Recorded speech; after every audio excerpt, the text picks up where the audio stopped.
Welcome to Democracy Now!, democracynow.org, War, Peace, and the Presidency. I'm Amy Goodman. President-elect Donald Trump has picked Thomas Homan to serve as his so-called border czar. Homan served as acting director of ICE, that's Immigration and Customs Enforcement, during the first Trump administration. He's backed Trump's plans to deport as many as 20 million immigrants.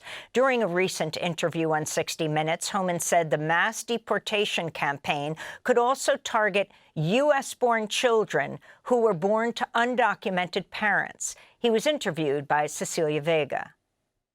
We have seen one estimate that says it would cost $88 billion to deport 1 million people a year. I don't know if that's accurate or not. Is that what American taxpayers should expect?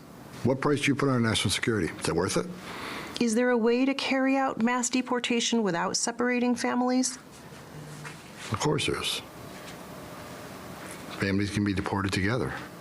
That interview on CBS's 60 Minutes. The appointment of Tom Homan comes as the Wall Street Journal reports advisors to Trump are considering using military bases to hold detained immigrants and military planes to carry out deportations.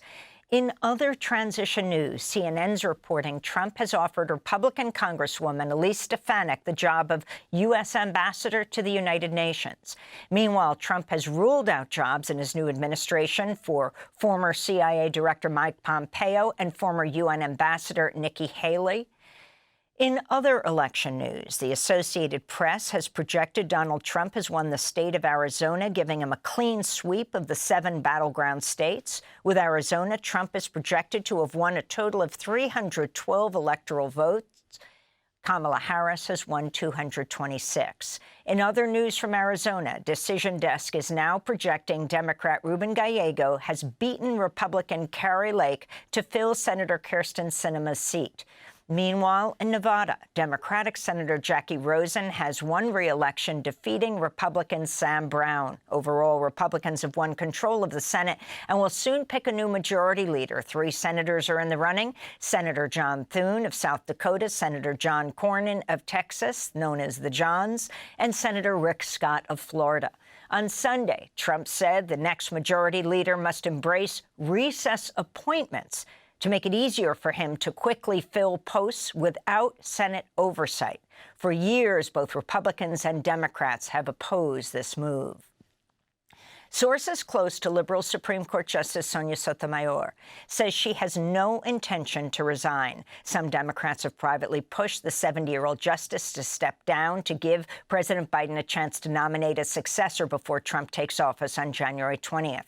Meanwhile, a coalition of groups have announced plans to hold a People's March on Washington on January 18th, 2 days before Trump's inauguration. Protest organizers include Planned Parenthood, the ACLU, and the Women's March.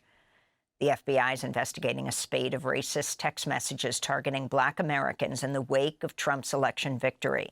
The text messages were reported in states including Alabama, Missouri, the Carolinas, Michigan, Texas, Ohio, Pennsylvania, and Virginia, telling recipients they were, quote, selected to pick cotton at the nearest plantation, unquote. The NAACP condemned the messages, warning Trump's election has emboldened hate groups. People as young as 13 years old were sent these messages by name. We'll have more on this story after headlines. Israel carried out deadly strikes on Gaza, Lebanon, and Syria over the weekend, while the United States bombed Yemen over the past 2 nights. This comes as Saudi Arabia is hosting dozens of world leaders for an Arab Islamic summit in Riyadh to discuss Israeli aggression in the region. In Gaza, Israel struck a family home in the Jabalia refugee camp early Sunday, killing 36 Palestinians, including at least 13 children and 9 women. Relatives of the family decried the attack. The home of Abu Sobeh al-Aloush was crowded with residents and not affiliated with any organization.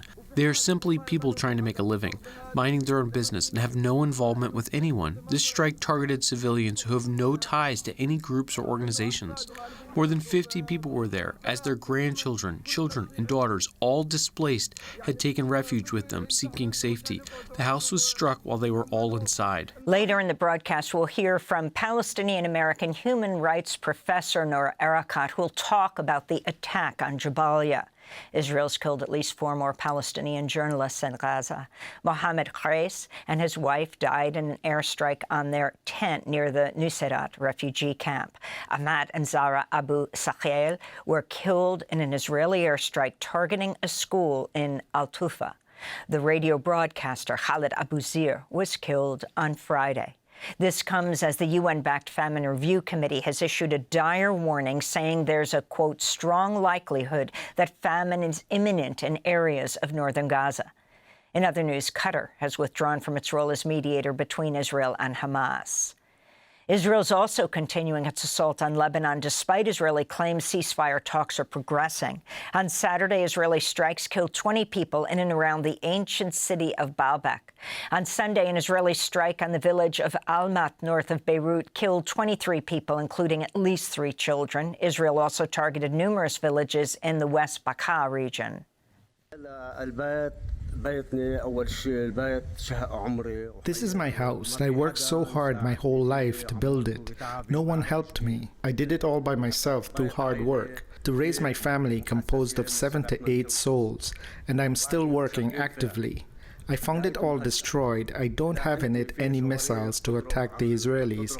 The enemy is a butcher with no pity nor mercy at all, even for children. We've been resistant since our childhood until the end of our lives.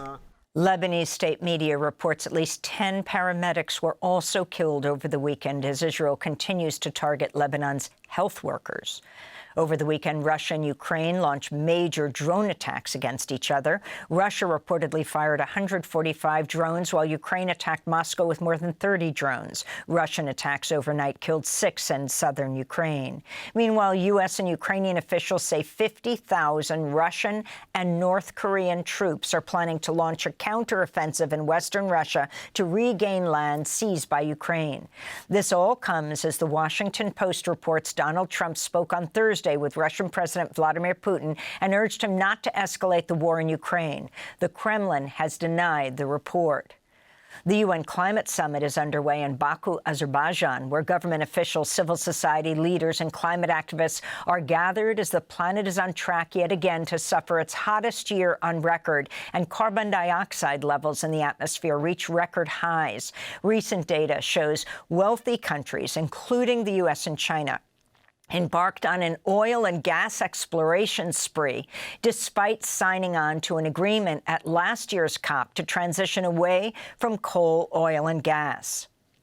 Financing for poor nations facing the brunt of the climate collapse will be a top issue at this year's COP29. Ahead of the summit, the group Global Witness released covert recordings of Azerbaijan's COP29 chief executive, Elnur Sultanov, promoting possible fossil fuel deals with someone posing as an investor. The fake investor told Sultanov they were considering sponsoring COP29 in exchange for deals with Azerbaijan's state energy firm SOCAR. This is Sultanov. As I said, we have a lot of pipeline infrastructure. We have a lot of gas fields that are to be developed. We have a lot of green projects that SOCAR is very interested in.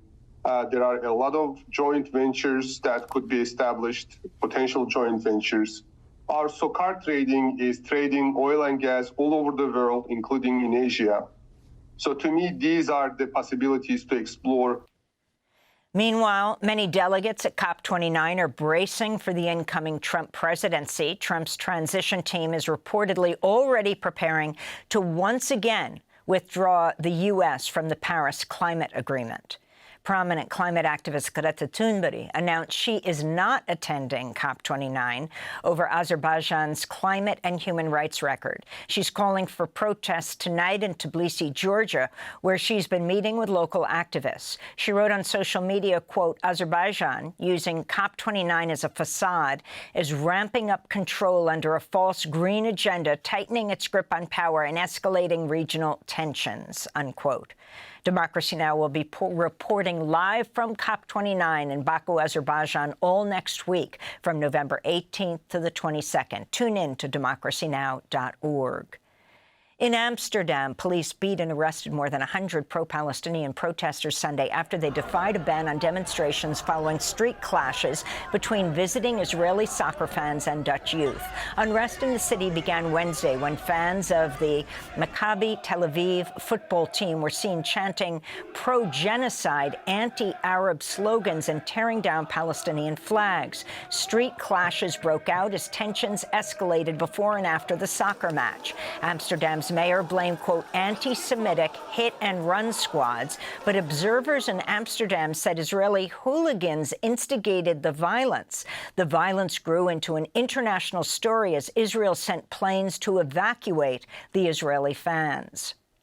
Haiti's Transitional Council announced it's ousting interim Prime Minister Gary Conille after 6 months in the position, a move labeled by Conille as illegal and which is likely to further destabilize Haiti. The former UN official had been expected to see Haiti through its long-awaited election for a new president. The council named businessman Alex Didier Fils-Aimé as the new interim prime minister. Fils-Aimé is a businessman, former Senate candidate, and son of the prominent Haitian activist Alex Fils-Aimé.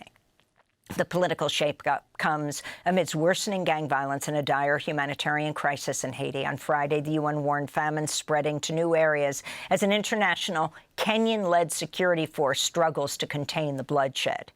In Pakistan, a bomb blast killed at least 26 people Saturday at a railway station in Quetta, the capital of Balochistan province. The separatist group Balochistan Liberation Army claimed responsibility for the attack. And in other news from Pakistan, thousands of supporters of jailed former Prime Minister Imran Khan rallied over the weekend to call for his release. Khan's supporters have been protesting his imprisonment on what they say are politically motivated charges, as well as the disputed results of February's elections. And those are some of the headlines. This is Democracy Now!, democracynow.org. War, Peace, and the Presidency. I'm Amy Goodman.